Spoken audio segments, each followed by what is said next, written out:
need to reconvene. The first thing I'd like to say to the candidates is we are here to ask you about your policies, so please don't waste time telling us about your opponents' policies. They are here and can speak for themselves. Okay? Thank you. Now, the first question, it's a composite question. I mean, I appreciate that some of you didn't want to waste time as you saw it with a break, but I have a nightmare situation trying to sort out thousands of questions into a few that we can fit in before it gets to midnight. So the first question, which was the most heavily voted for on the poll in Worthing Skeptics' Facebook page, is it okay, I've got a collection of questions like this, which I've now lost. Oh, here it is it okay for politicians to be liars, homophobes, Islamophobes, anti-Semites, misogynists and racists? And one of our audience has added to that, should we trust the responsibilities of Prime Minister to a man who is a serial adulterer and a compulsive liar? Does personal integrity count for anything in 2019? Who would like to start?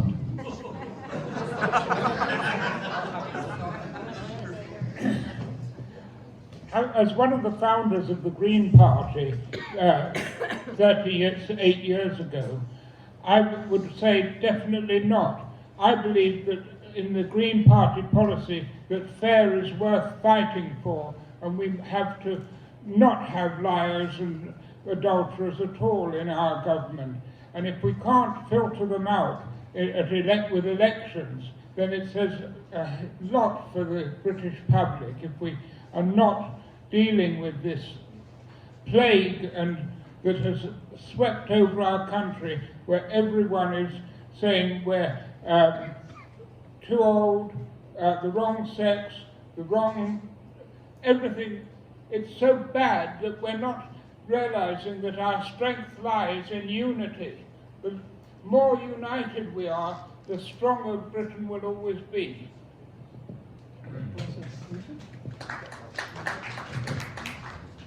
I'd like to try to use 3 sentences. The second one's a question. The first is, I don't think anyone on this platform, any of your candidates for this election, will say anything which isn't true. The question is, what was the last question you read out, John? That was, does personal integrity count for anything? Last one, not the first. Should we trust the responsibilities of Prime Minister to a man who's a serial adulterer? That wasn't the last one. That was the last Was one. it? You said something else at the end. Is it okay for politicians to be liars, homophobes? No, that's the early bit. What was the last bit? Oh, I just read it all to you. Surely you've got the point. Does the intent matter in modern politics? The simple answer is I speak for myself, and if anybody here thinks in the years I've been a Member of Parliament, I've said anything which I've known to be untrue, or to be unkind, or to be uncivil, do tell me. I try not to. Say something on this, Annie? Yeah? The straight answer is no. We are all human beings living on the same planet, doing the same thing, and we should respect each other. And if we do fall foul, we should apologise. And people that don't should not be in public office. Clapping is allowed. Yes, I quite agree. Absolutely not. There should be zero tolerance for any of the many things that were listed there. And unfortunately, there has been far too much tolerance for it. Just to add on a sort of positive note, one of the things that I would be interested in bringing in, and as part of green policy, is job shares for MPs and local councillors, which makes it more accessible. It means that we can move beyond just having 8% of our MPs being from minority ethnic backgrounds. instating zero tolerance for these and reinstating funds that allows for access and bringing people who maybe haven't felt a part of politics in the past, bringing them in and making them feel that they can join in. Yeah, and I agree with the comments that have gone before. I don't think we're in any doubt as to the person that we're currently discussing. I think that this country has got serious questions that it needs to ask itself about what's going on in our country and how our politics reflects that. And I am standing for the second largest party in the country, and I know that my party is not perfect, but I stand here as a person with integrity, and I say to you, when you think about who to vote for, please think about what you want, not only for yourselves, but for your children and for your grandchildren. And let me tell you now, there is no such thing as a perfect government, and there is no such thing as a perfect party. But I firmly believe that there are values in this country that we have lost and we need to put back on the table, and we need to put them back there now. So I think that personal integrity is very important, and I think that all the things that have been listed should not even really need to be listed, to be absolutely honest. But I think that goes hand in hand with what we want for our country, and we all have a responsibility for that. So please, when you cast your vote, do think about that, and bear in mind there's no such thing as a perfect government, there's no such thing as a perfect party, but there are values, human values, that we should all share. Thank you.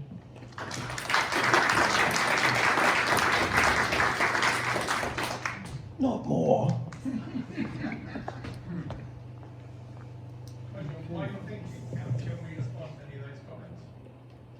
Isn't it better to cover a few more points? Some context, I think, I don't understand what you said.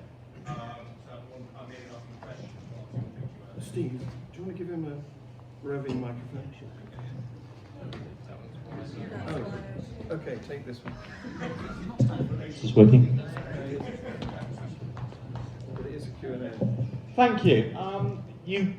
Mr. Bottomley, you described your personal values, and which is, I'm sure, are absolutely correct. However, how can you then work and campaign to have a Prime Minister who clearly is a liar, who clearly is an adulterer, which in your own terms is at the very least unkind? I just don't see how you can have those personal values, yet still campaign for someone who is the polar opposite of what you've just described. Could you perhaps explain that anomaly to me?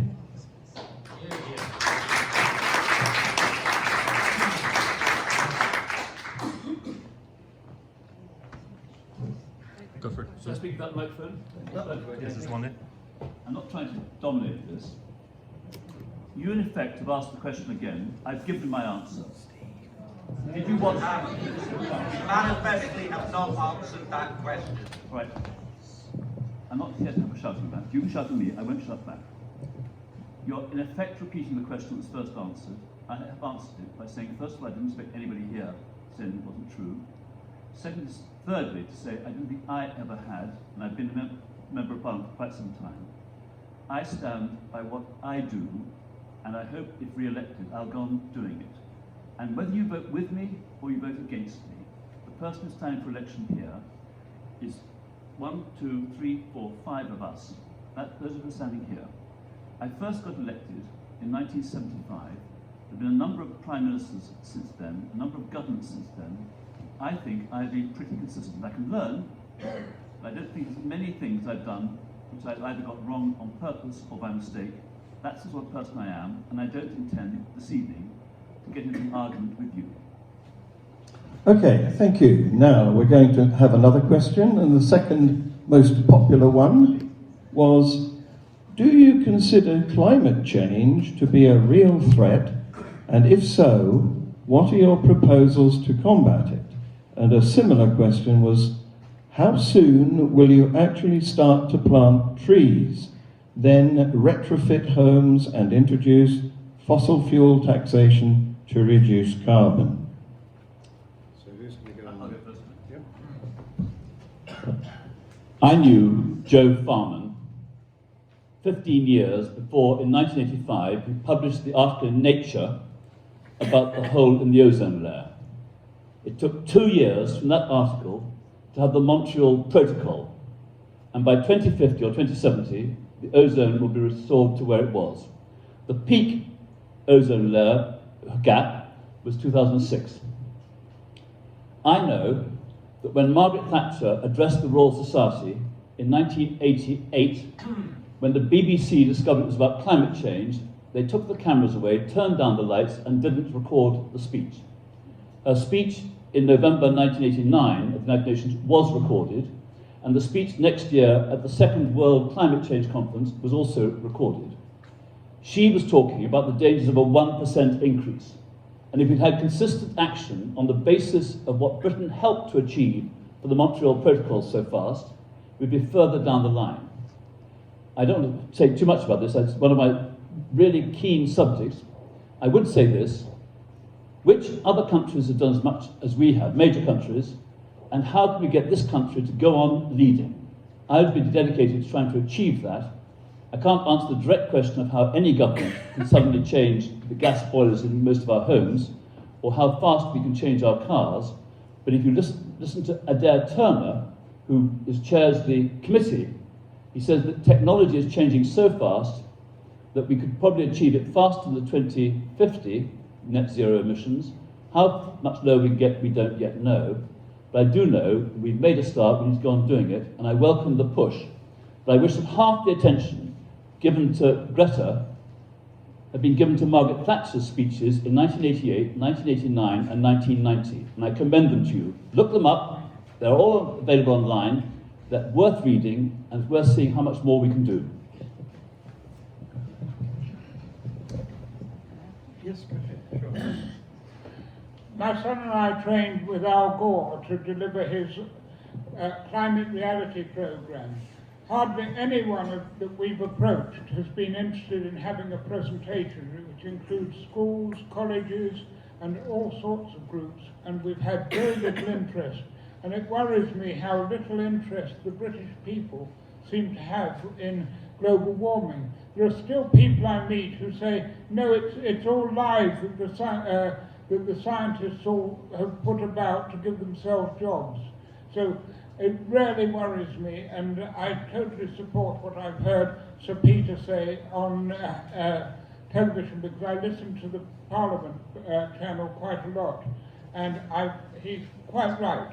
I have to say, we have got to do something immediately. It's extraordinary, isn't it, that I founded the Brighton and Hove Green Party in 87.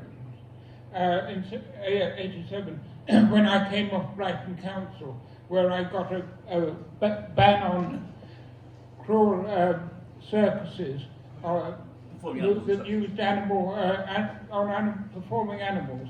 And I get very emotional, unfortunately, about it, because we use animals so badly, and we should be preserving the environment and avoiding using anything that damages the environment. I'm delighted to see electric cars coming in, but I don't know what we'll find from electric cars, whether they will make matters worse, because people won't hear them coming, and animals probably won't hear them coming.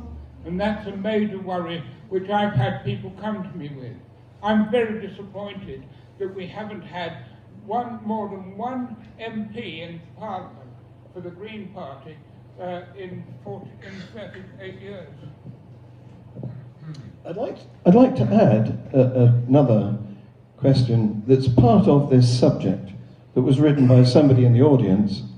It says, in the light of the latest warnings this week on the climate emergency, would not all candidates agree that we need to up our game, it says, on carbon emissions from 2050 to 2030? I'm sure Jo's going to come in really soon. She's the Green Party. In answer to the first question, which was, remind me? Don't do that. Oh, sorry. Do do you consider climate change to be a real threat? And if so, what do you propose to combat it? Okay. And there was something about timeline, right? And how soon we're going to do it? Yes, 2030 Yeah. to 2050. Okay, so the answer is that December the 12th is the election, and December the 13th is when we should start the green industrial revolution. And it is probably, in fact, it's definitely 20, 30 years too late. And I heard some very wise person say the best time to tackle climate change was about 30, 40 years ago. The second best time is right now. So I think that's the first answer, is right now. And what I want to say is that all the stuff that Jo said in her a great introductory speech about what the Green Party would do if they got into Parliament, please read the Labour Party manifesto, because it's almost verbatim, I have to be honest. I mean, the fact that we stand in two different parties, I know that we'll stand in two different parties, but I find it incredible because the Labour Party is absolutely committed to this. It's the #1 priority for the Labour Party. And what I really appreciate about our manifesto is that the Labour Party understands that the Green New Deal, the Green Industrial Revolution, not only is it necessary to make sure that we actually have a planet to hand on to our children and grandchildren, but it's also the way we are going to be able to tackle the growing inequality in this country, and we're going to be able to kickstart jobs where they're really, really needed. So the Labour Party is going to invest in this area. It's deadly serious. This is going to be a Green New Deal. There's going to be 1 million green jobs created. There's going to be 800,000 climate apprenticeships. There's going to be 10 new national parks created. There's going to be a £250 billion transformation fund, and I've heard a lot about Labour, how are we going to afford it? If you want to come and talk about that later, come and talk about it to me, because I am deadly serious. I've got an 8-year-old, I've got a 7-year-old. Where we currently live is about 10 minutes walk from the beach. If we don't do something about this right now, my house is going to become a beachfront house by 2050. Worthing's going underwater, and so is Rustington, and so is Littlehampton, and all the way down to Brighton. And that's just our tiny bit of the world. I work with people over in Bangladesh who are now moving their families right now because they are losing their livelihoods. So right now, it starts December the 13th, put a vote for Labour, let's get going.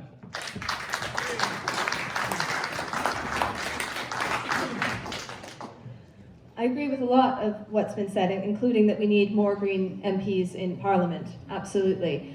Because the Green Party is pushing, has been pushing, continues to push on how important it is that we address climate change. The question was when. I really like that idea. Well, when was 40 years ago. When was when Margaret Thatcher was talking about it. When was when David was working on it. But the answer is now. The Green Party has 10 bills that they'll be bringing in the first 2 years, one of which is the Green New Deal, 4 million jobs, £100 billion invested every single year in absolutely revolutionizing how the British economy and society works in a fast and a fair way, promoting equality as well as climate justice.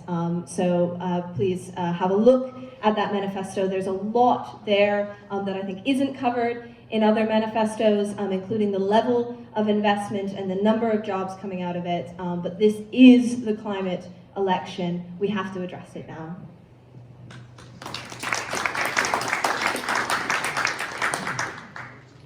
I completely agree with a lot of what's said. We need to make sure that we act straight away. As Becky said, the 13th of December is day one. So the Lib Dem policy, if we were to get a few more seats and control the government, is to ensure that 80% of electricity is produced from carbon-free, so green renewable energy by 2030. All houses built from 2025 will have renewable energy sources attached, so whether that is solar panels, whatever, built into all new buildings. We need to act now. As I said when I started, this is going to affect our children, our grandchildren. My son's 3. When he's my age, I don't want him to, as Becky said, live on a seafront house in Rossington, at the back of Rossington, when at the moment we've got a lovely village. So we do need to act now. I realize I missed part of the question, sorry, which was about when we need to hit carbon zero. That was the second question. 2030 or 2050. Yes, it is 2030. We have 10 years to sort this out. The Green New Deal has calculated, has done the math. It is possible to have zero carbon by 2030, especially with the investment in research and development. We absolutely can and must do it. Everyone had a go? Good, thank you. Right, the next question. Oh, okay, is there a question from the floor? Could I respond to this? Yes. I wanted to respond specifically to the point that Peter made about the speeches that Margaret Thatcher made at the time and other prime ministers have made. Can you hold on for a second? The microphone, please. Sure. I wanted to respond specifically to the points that Peter made about the speech that Margaret Thatcher made earlier, several of them in fact, and many other prime ministers since that time have also made speeches. But that's the problem, they are speeches. This is about money, nothing else but money. If you take into account that, for example, the support for green measures has between 29 and 42 times less than what has been given to the fossil fuel industry when they were already making huge profits anyway and have been doing so since that time. And I heard a BP executive 8 years ago say to us, waylay the evil day, pretend to be green because we can carry on selling what we've got. You don't think for one moment, Gerard, that we've got 2.1 trillion gallons in the ground and we're going to leave them there, do you? And that tells you all you need to know. This is serious. We need to really stand up and fight much harder than empty words.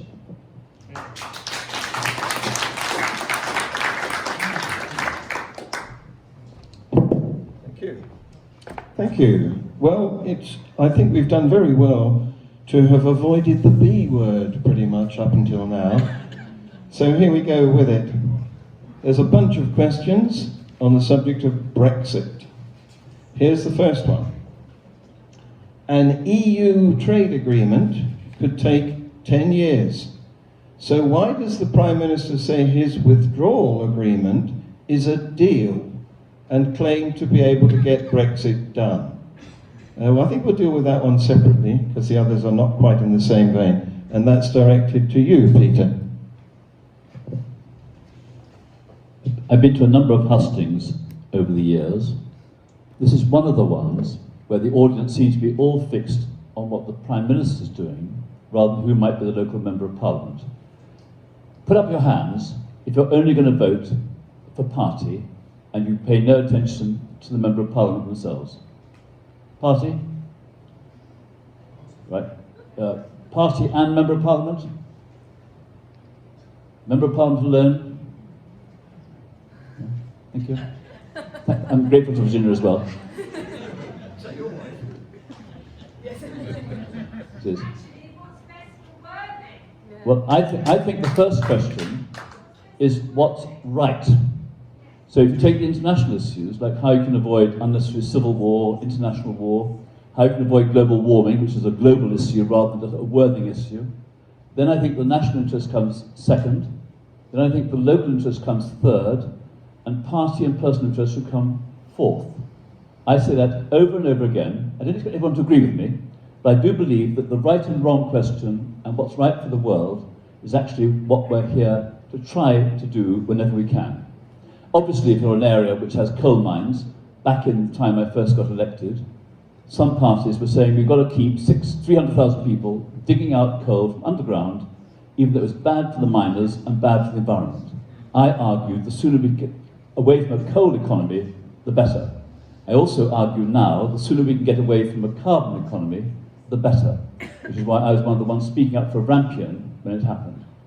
I think that if you take the issues of Europe, I argued for Remain. On balance, I thought it was right for this country. The decision didn't go that way. This constituency, or this town plus Aaron next door, demographically could be expected to go 65% out. It was actually only 53% out, which was in part because most of us argued the same way locally. But the referendum decision went the other way. So the question then is, how do you leave with the least possible disadvantage and the greatest possible advantage? There are some who would argue, and I might on another occasion, but I won't do it at length now, that whether you're in the European Union or not makes a difference of perhaps up to 5% in our standard of living. I think decarbonising might make the same difference, or needn't, if we get the science and technology working, which is one of the points that Margaret Thatcher was making in 1989 and 1990. Get the science and technology in, we'll do much better, much faster if we do.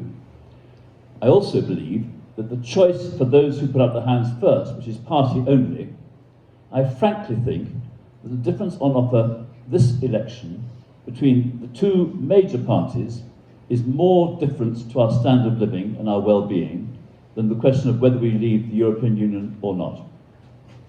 So Peter, the question was actually about whether the Prime Minister's withdrawal agreement is a deal and whether he can actually get it done. The simple answer is yes, because the European Union have agreed to it, and so has the British Parliament, even without a majority of the present government. The question then comes, what happens after the withdrawal, because the deal is on the withdrawal, then there's transition, and then there are future arrangements. I believe that the arguments about the future arrangements will be difficult and long, but the simple answer to the question is, can we leave on the deal? The answer is yes. Thank you. And a lady in the audience down there really put her finger on the next question, which is related. And this one says, will Brexit benefit Worthing West residents? If yes, how? If no, why not? Anybody want to take that? Somebody over here, maybe?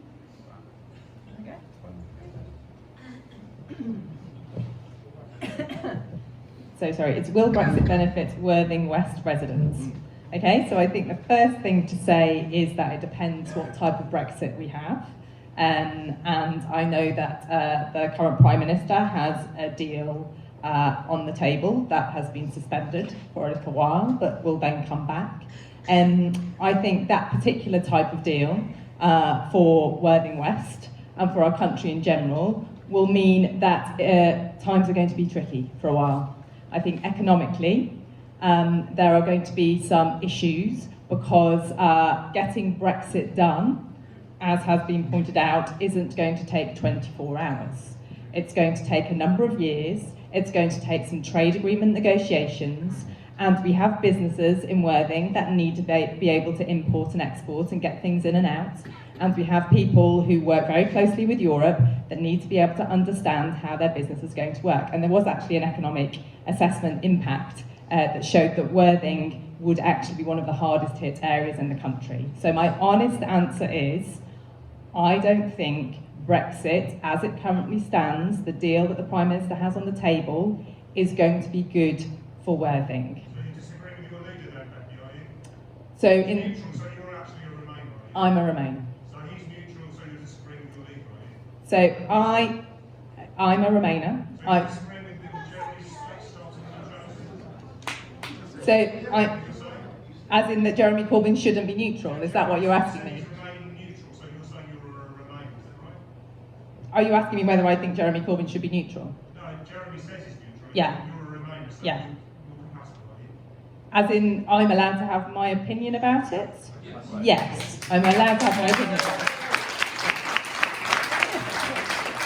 Yeah, and I'm absolutely sure Jeremy Corbyn doesn't mind me having an opinion about it. In fact, he's actually publicly said that members of Parliament and members of the Labour Party will have their own opinions about it, if that's what you're asking me. So yes. With Brexit, unfortunately, the major problems with Brexit and why they're having an election now is that basically the House of Commons will basically filibustering and stopping Brexit from happening.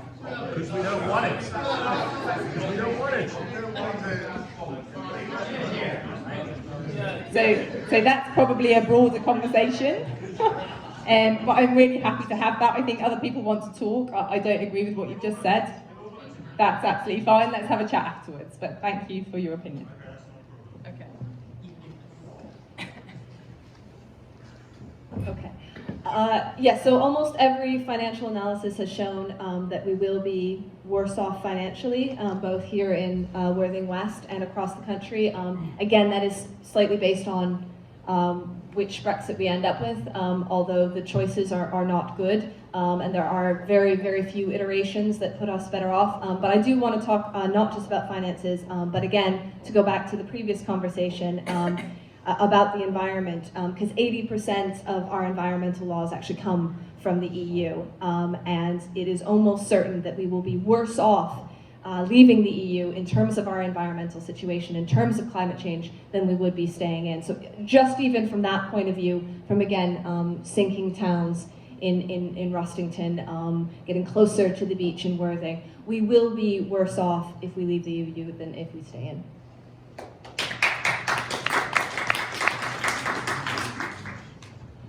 So Brexit won't be good for Worthing.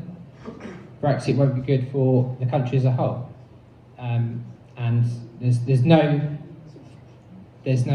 physical organisation that's given us any facts to say that we will be better outside the EU. Absolutely no proven facts. And I'm still struggling to get anybody to tell me one actual sensible reason and factual information that means that we would be beneficial outside the EU. And that's why I think that we shouldn't leave the EU. Can I just add something? Go ahead. Am I on? Sorry, in the interest of balance here, I'm sure that there are probably people here who have voted to leave, and I know that this conversation, this referendum, has ripped this country apart, and I know that people voted to leave for many different reasons, and people voted to remain, perhaps for different reasons. I think moving forward, whatever happens, we need to make sure, as I've said before, that the values of this country are intact and that we move forward as one country. And I am a Remainer. I did vote to remain. And if it comes to it again and we have a second referendum and I'm allowed to campaign, I will campaign for Remain. But if that second referendum confirms leave, then I will do my utmost to make sure that this country leaves and that we have the best country we possibly can. And I really think it's important to start that narrative, to start our new story, because we are ripped apart, we are shouting at each other, and we are not listening to each other. And I think we need to stop that.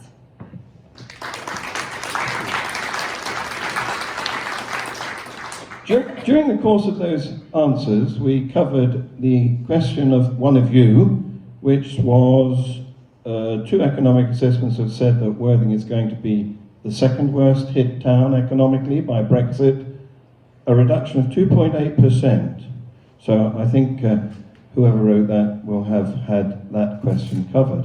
But I've got one related here, which is for our Liberal Democrat candidate, which is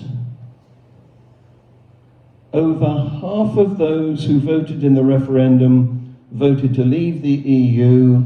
If Lib Dems are successful, what EU reforms will they insist on? I think this means that if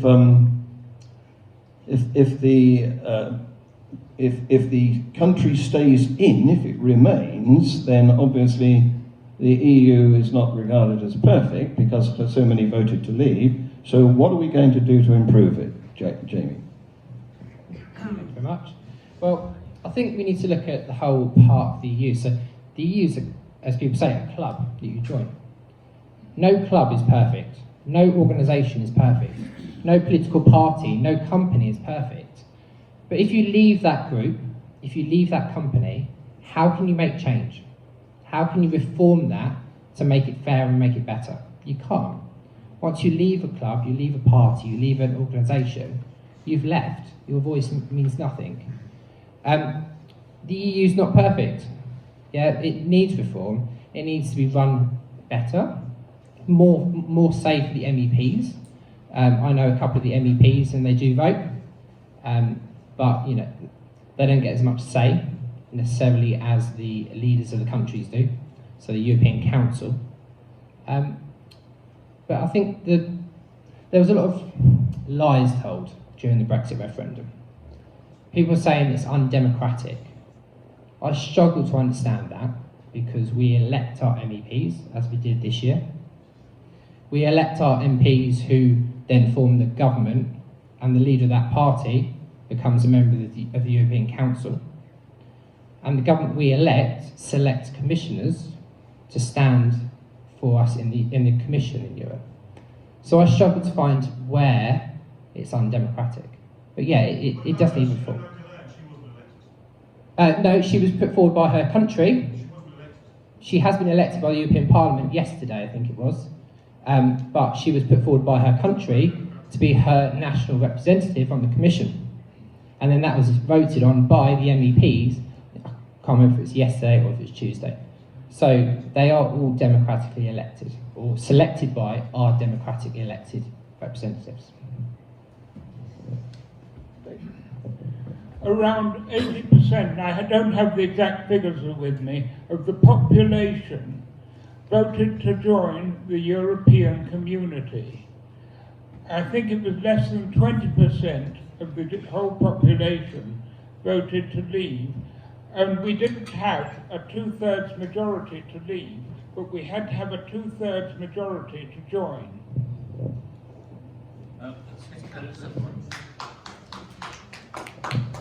With respect to what actually happened, Parliament voted in 1971 to apply to join, with a large number of Labour MPs supporting the government. It wouldn't have got through otherwise. We joined in 1973. In 1975 we had the referendum where about 2/3 voted to stay in, and the rest is history.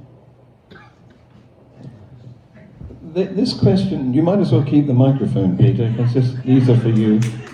And this is related to the Brexit word. It says, Boris has promised to conclude an EU trade deal within 1 year or leave with no deal. Is this a way of saying we should leave with, we're going to leave with no deal? And related to that is Boris Johnson's brilliant deal better than the deal the UK currently has with the EU? I haven't a clue. Predicting the future is more difficult than predicting the past. And if I could predict the future, I'd take you all to Plumpton races or to Fontwell, and we could put our money on the horses, but I don't think many would want to do that. We ought to be able to find a way forward, because it's in our interests and in the interests of the EU 27. We know how we can leave. That's been agreed. It just needs to pass through Parliament. And the reason for having this unwelcome election is to actually get Parliament unstuck. And with the explicit point put forward by the Conservatives, the House of Lords, under the Addison Convention, will go along with it, rather than having delay after delay. Then comes the question of what the future arrangements are going to be. I believe that common sense can break out both with the UK and with the EU 27, and I think we can make progress. Obviously there'll be bumps on the way. They need to be great. If we hadn't joined in 1973, our relationship with the EU wouldn't have been 27 then, because we hadn't had the fall of the Berlin Wall, we hadn't had the people in southern and central Europe and Eastern Europe wanted to join the common market stroke EU, because they're associated with stability, prosperity and democracy. I think we can go on with our prosperity, stability and democracy as partners and friends, cousins in effect, of the EU 27, and I don't think it should be that difficult if people use common sense. And I put myself forward, as I think each other person here would, as an MP who would try to use common sense and encourage their party to use common sense as well. I've been in opposition. I've encouraged the then Labour government to work with common sense. I've had Conservative governments, I've done the same thing. That's what I intend to continue to try to do.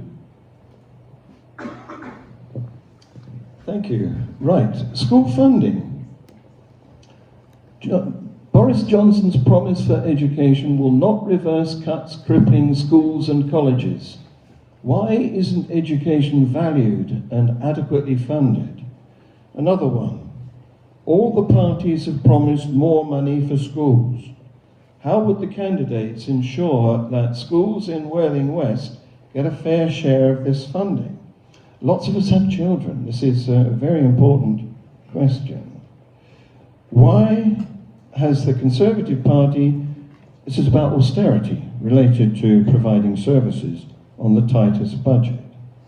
As a West Sussex teacher, I am appalled by the impact of financial cuts. As a parent of two vulnerable adults, I am scared for their future in a society which Tories have created, where vulnerable people are denied adequate financial support and care.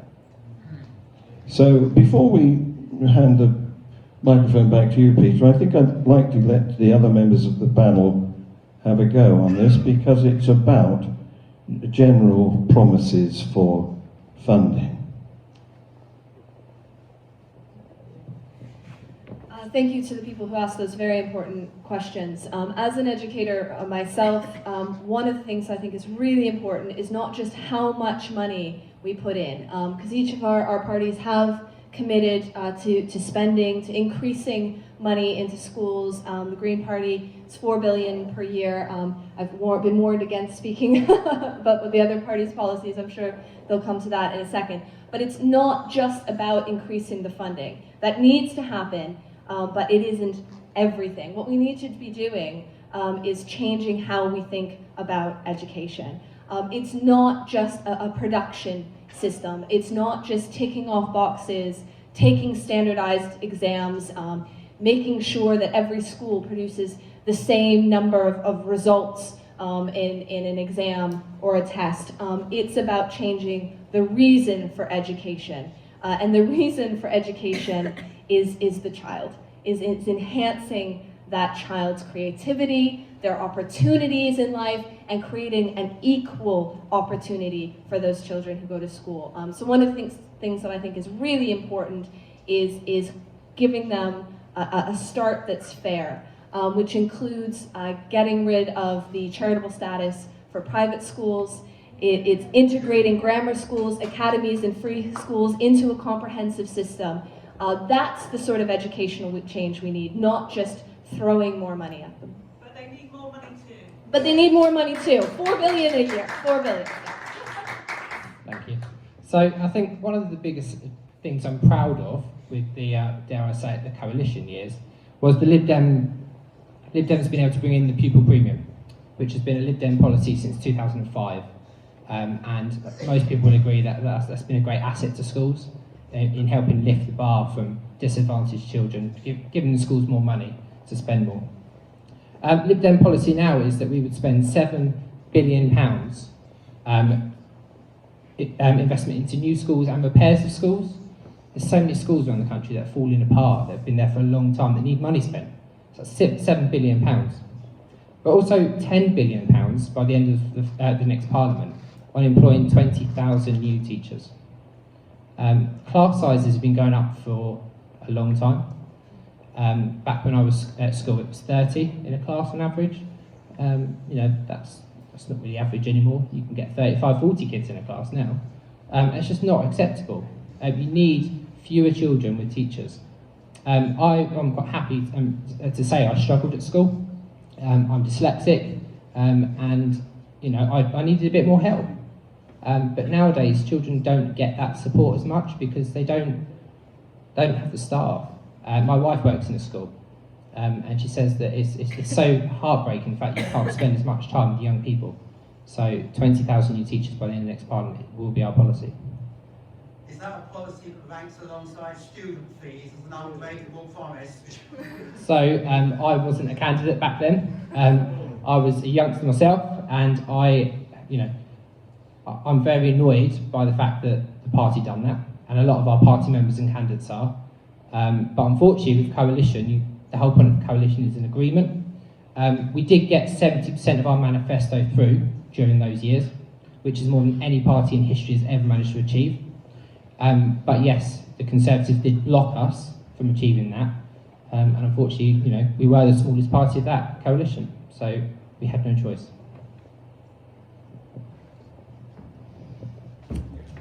Education. I get almost as excited about education as I do about the health service. So I'm going to start with our National Health Service. That is very, very precious to us. And what really delights me about our manifesto is that we're going to create a national education service, because it needs the same passion and it needs the same investment that we see as being so precious to our National Health Service.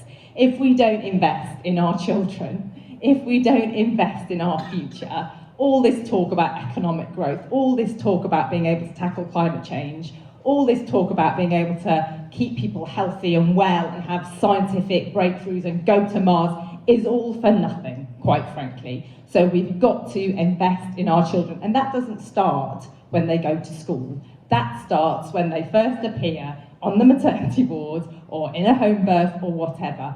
And one of the things that has really caused me serious issues and made me incredibly political is when the previous Labour government was in power, and as we all know, they didn't always do everything correctly, but one of the things that they did do is they started something called Sure Start.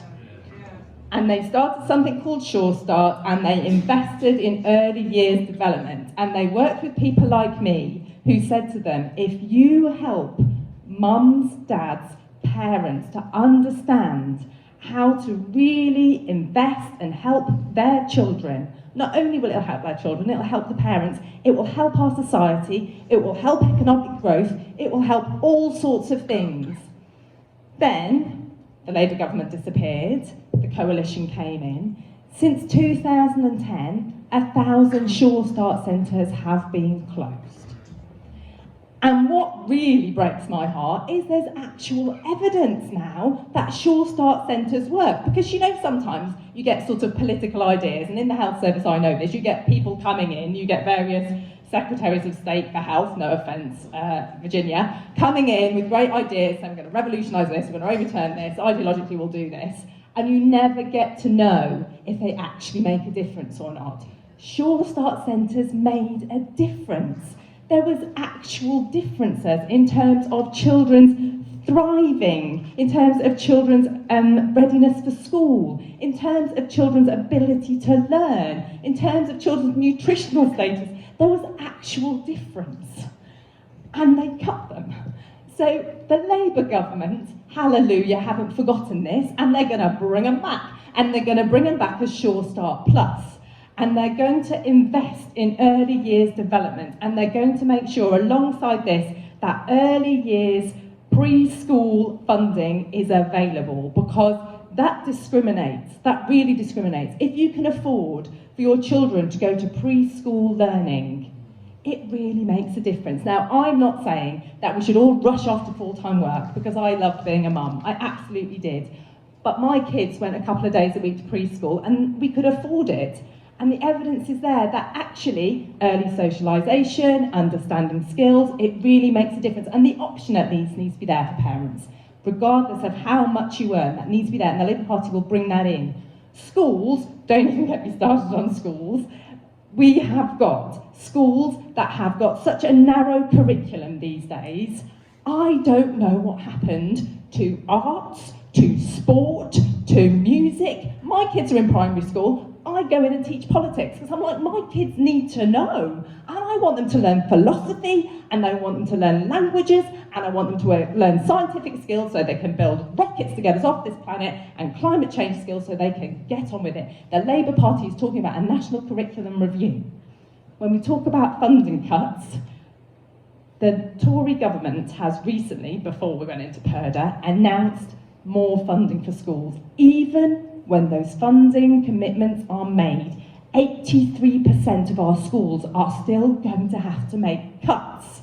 So don't talk to me about the Tories understanding what we need for funding for our schools, because they simply don't. The Labour Party, again, have costed it. Go away, have a look at the grade book, come and have a chat to me. We are going to invest to make sure that there's a fairer funding formula. And West Sussex has traditionally been neglected a bit, because we've invested in inner city schools, and there's nothing wrong with that. Some of the inner city schools were frankly absolutely bloody appalling. They needed sorting out. But West Sussex now, a lot of the schools are really, really struggling. And for me, that's a bit of common sense gone wrong.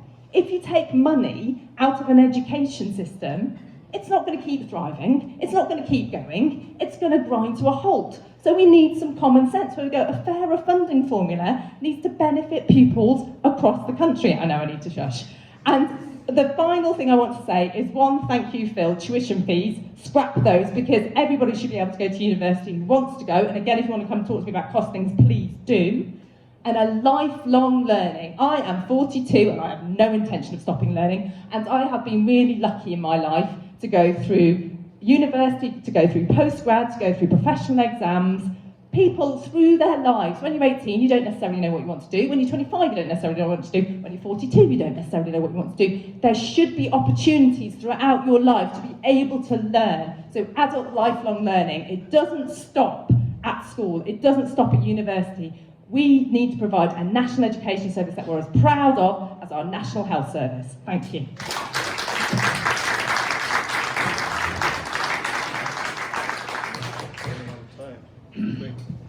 I think we have a major problem in our education system when people on the doorstep say to me, my children are not learning English grammar.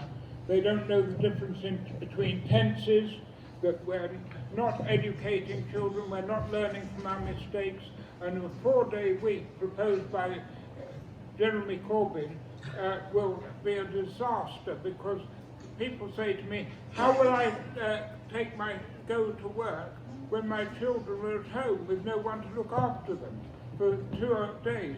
The thing that destroyed the Heath government was, of course, the 5-day week. 3-day week, sorry. 3-day week.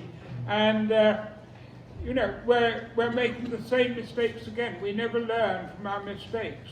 And one of the things I hear on television very often is learned people, they can't even speak their own language because they don't understand grammar anymore. Peter, this is on Johnson's cuts not reversing. Johnson's promise not reversing the cuts.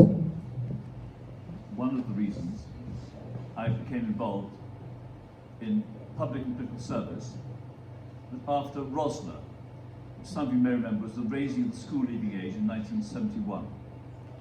And I discovered that the largest girls' school near us had no pupil doing any public exam of any merit, age 16. I got 3 West Indian mothers onto the governing body. Within 3 years, the first pupil went off to university to study medicine.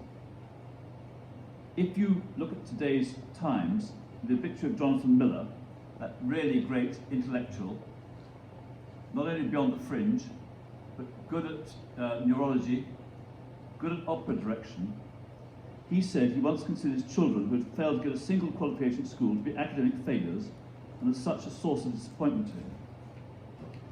Writing in the Sunday Times some time ago, his son William gently pointed out that he and his siblings would have fared better if they'd been sent to independent schools, like their parents, instead of state schools, as part of a cavalier social experiment to appease the couple's socialist principles. I made a rule, when I first stood for Parliament, I would never mention the name of a maintained school in public, unless just in praise. So when I became the Member of Parliament here, there was one school where parents wept because their child was being allocated to that school. I now have parents weeping because their child can't get into that school because the school changed. And the dominant factor is what actually happens in the school itself. Money matters, of course it matters. And I won't go through all the increases we've had, and the fact that when I said to Jules White, who led the Worth Less campaign, which I thought was an insult to worthing, but that was a sort of chance of language. It's a national campaign. Forgive me. I'm trying to finish my answer to the question, if that's all right. And when I see that people won't put, as parent teachers, or what the name now is, to their national organisation, that we need to lift the basic level of funding without taking money away from inner city areas. We know inner city areas, we've lived in inner city areas, we've worked in inner city areas. My wife has spent her time counselling teachers dealing with problems in inner city areas, where the funding is up to twice as much as Jules White has told us. We need to go on improving the baseline funding. The OECD says, and they're the recognised experts, that the UK has the smallest average class sizes, but some classes are too high. That requires a degree of balance and fairness to the rural schools where the class sizes have to be small if we're going to keep those local schools. And I've taken you around West Sussex and talked about this thing. But the key point, I think, is each of us agrees we've got to lift the baseline funding. That's what I've been doing. I think I've been relatively successful with my colleagues up to now, and I intend to go on doing that. And for those who are only here on the school's cash campaign, I wish you spent more time listening to what I said in engaging with those. And in one particular school, that I used to go to one every year and a half, something has changed in that school, and I hope that if I become member of Parliament again, that school will invite me back in and we can have the discussion we have not been able to have for the last 2.5 years. Well, thank you for that, Peter, but we've got 3 minutes before our deadline, so would you like me to ask them all one more question? Yes. Yeah? None of the candidates answered the question on adult disadvantaged adults. Disadvantaged adults. Care, we did touch. Vulnerable adults who are not being looked after by the social system. Well, I thought we covered social care. It's a specialist question. Not just learning But it's quite clear that people with very special needs now get pretty good provision, but after they get past 18, the question is who is responsible for helping? And I think one question I would put is what happens to those parents who wonder when they die, who will look after a vulnerable adult child who's left alone? And the answer is we haven't got a proper solution to that. Some charities do a lot of good work, a few social services do, but it's an issue which I think deserves a great deal of attention. Does your leader think that? The last question. Our political system has hardly changed since the 19th century and has been shown to be no longer fit for purpose. What are the improvements you would like to introduce, panel? Well, the country had the chance in 2011 to change this, and we need to change our voting system. There's hardly any countries in the world that use the first past the post system. And why is that? Because it's not democratic enough. Even parts of our own country, the United Kingdom, don't use first past the post. So the elections in Scotland and Wales all use a different voting system. Unfortunately, with first past the post, you're only going to get the two parties, really. So we need to change the voting system. Until we change that, nothing's going to change.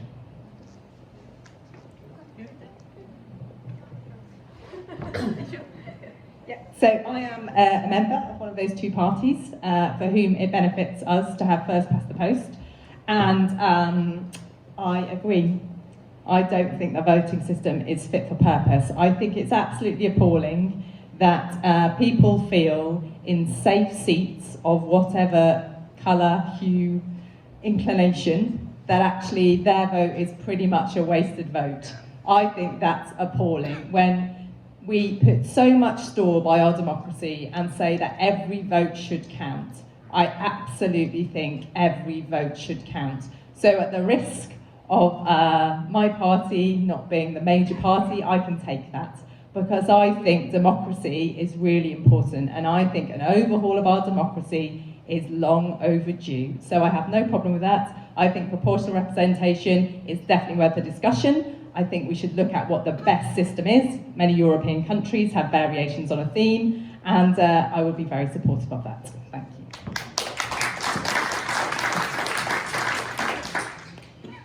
Yes, absolutely. We need a proportional representative system. Single transferable vote works very well for the European elections, but obviously there can be discussions about which proportional system we turn to. We have to make every vote count in a way that it doesn't now.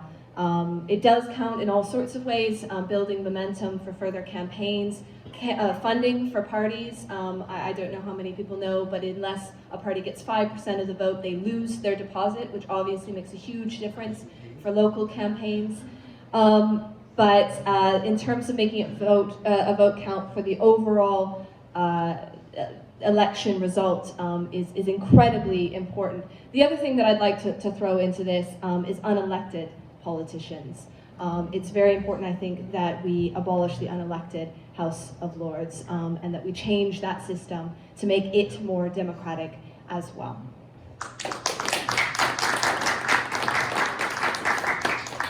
We're in a town which is divided down the middle into two halves, west and east constituencies. In the local government, we have multi-member wards. What does the panel think about multi-member constituencies? I've not seen it not seen it working, and but I do think that we're not having any sort of reasonable representation in Parliament of the views of the people. And this is one of the things that I've always wanted to see. It's tragic that not enough public opinion is fed into votes within Parliament. Parliament is there for you and me and for everyone. And we're simply not getting our opinions across because of, as we said, the problem with having a system where people vote tactically and we don't get the proper representation that we deserve in Britain. And I would love to see a proportional representation system. And I think I've still got my T-shirt for endorsed PR, which came up, but which was opposed by all the major parties in Parliament. And vast amounts were spent on publicising keeping the present system because they didn't want to have to change everything for them, and they thought they would lose their power. And it's all about power. It's all about holding on to power and stopping the voice of the people ever being heard in public. Thank you. David and others talk about endorsing PR. I prefer to say endorse PB, that's me. I would also say to you that if you take the sort of system David's after, Germany has the closest sensible non-first past the post system. They have individual constituencies, and then on a regional basis you have top-up members. And I think that's something said for that. I don't think there's a great deal that's said for the kind of PR system that most people argue for. If you take Germany again, West Germany followed by Germany United, how many times since they started having free and fair elections did the government change as the direct result of a general election? Once. Every other time, it was a coalition switch. And the Free Democrats mostly would switch from either Socialists to the Christian Democrats, or you'd have a grand coalition between the Socialists and Christian Democrats. I think it's better to have a system where you can actually say to a government, thank you, but goodbye, or thank you and hello. I also believe if you take some of the local interests, which any of us would argue for were we the Member of Parliament, but if I go back over the past decade or two, I don't think without having a single member constituency, both for Worthing West and for East Worthing and Shoreham, we would have saved Worthing Hospital, we would have got to support for the amalgamation of St Richard and Chichester and Worthing to work together, and for that matter to have the chief executive of our hospitals helping to rescue Brighton when they fell into difficulty. I think that you wouldn't have had the kind of support for Worthing College, which provides the A-level education for most of the children of this town and area, if we hadn't had the Members of Parliament who were able to find ways of supporting the relocation to the Grove Lodge roundabout and find a small amount of money to pay off the money that was required to the Department of Transport for the cycle lane and for the West Sussex County Council to pay for education of children in Bolsover Road, and so on. In thanking you, John, and I must say, I think one of the worst decisions non-party was the abolition of the community health councils. I really enjoyed working with the community health councils. They understood what was going on in the health service, and I wish they would be brought back in the sort of way they were. You can't always go back, but I do admire that. I would say to you all, it is the individual Member of Parliament, both in Parliament and with other people in other parties, that can make a difference. I've done that over leasehold, residential leasehold. It's been a complete scandal.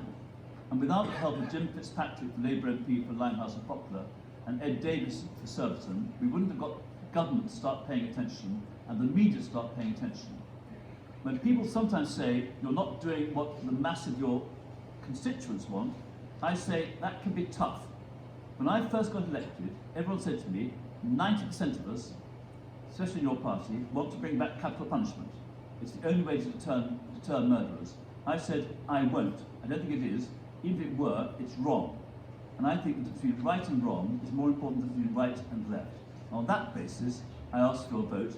And if you come here as a supporter of the Greens or the Independents or the Labour or the Liberals, remember it's a secret ballot. If you vote for me, no one will ever know. Thank you. That was a bit of a stump speech, but yes, I think we're going to have to draw it to a close. And the question was answered about local. It wasn't answered. Yes. Would you like? Because I'd like to address the actual question. Okay. So the question was about the organization of local politics, if that is correct, yes. It was about multi-member. Yes, and so I just wanted to say that on local politics, one of the things that has to change is the cabinet system, whereby even after this fairly undemocratic democratic system that we have a very small number of people from one party who are controlling local politics. Instead, I would advocate for, and the Greens would advocate for, a committee system whereby everyone is involved working across parties locally, which will, and they're doing it, yes, Lewis is another example, and in Erin, where they are doing that, and that needs to happen here, and that needs to come down from the government level. To answer the question. Yeah, and I know you want to stop, but as a local councillor who has fun in local politics, I just want to follow on a little bit from what Peter said and what Joe has said. So we talk a lot about Westminster, and then we talk a lot about our local politics. And I think there's a big gap between Westminster and our local politics. And I really think it's time to see much more devolution than we have seen in this country. I think it's time to start saying Westminster does not get to dictate on all the things that Westminster currently dictates. And again, I'm standing for Westminster, so I'm shooting myself in the foot. But I actually do think that devolution, it's well overdue. It's well past time for devolution. And One Yorkshire is talking about it. Manchester's done it. Down here, we are literally in 1955 most of the time. But it's about time we did it. And whilst we're doing it, and I'm a local politician on Worthing Borough Council, here's one last thought. West Sussex County Council, absolutely abysmal, failing in ways I can't even begin to tell you. Worthing Borough Council, 1940, maybe 1953. We need a unitary authority here. I know this is a general election, but once this general election's over, we're fighting for a unitary authority. Thank you.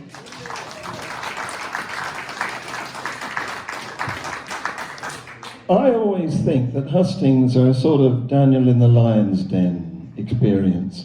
So, do you think we should thank them for submitting themselves to this torture?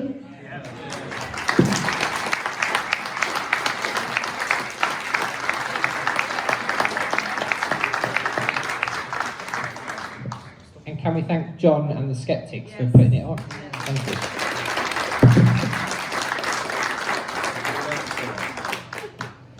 The bar is still open, I believe.